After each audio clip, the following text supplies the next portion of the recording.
Army సైనికుడు కుక్కకి ఇచ్చే పద్ధతి చూడండి. కుక్కకి అది ట్రైనింగ్ ఇచ్చే పద్ధతి చూడండి. ఈ పద్ధతిలో సైనికుడు కుక్కకిచ్చే విధానం, అబ్జర్వేషన్ ఏ విధంగా ఉందో ఆలోచించండి.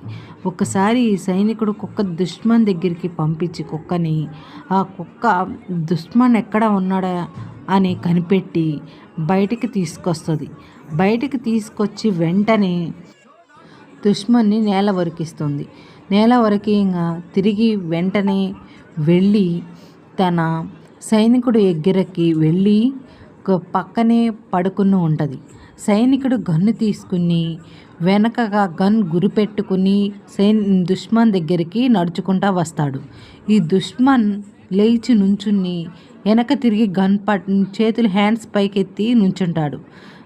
నుంచోగానే ఈ సైనికుడు దుష్మన్ దగ్గరికి రాగా దుష్మన్ అటాక్ చేస్తాడు సైనికుడిపై. వెంటనే కుక్క అబ్జర్వ్ చేసి వెంటనే కుక్క దుష్మన్పై అటాక్ చేస్తుంది. అటాక్ చేసి తన పదునైన పళ్ళతో దుష్మన్ పైన అటాక్ చేయంగా నేల వరికిస్తుంది కుక్క. తిరిగి వెళ్ళి సైనికుడి దగ్గర నుంచుంటుంది. సైనికుడు కుక్కని తీసుకుని దుష్మన్ వెనక వస్తూ ఉంటాడు. దుష్మన్ వెళ్తా ఉంటుంటే సైనికుడు వెనకాల వచ్చి దుష్మన్ని నేల వరికిస్తాడు.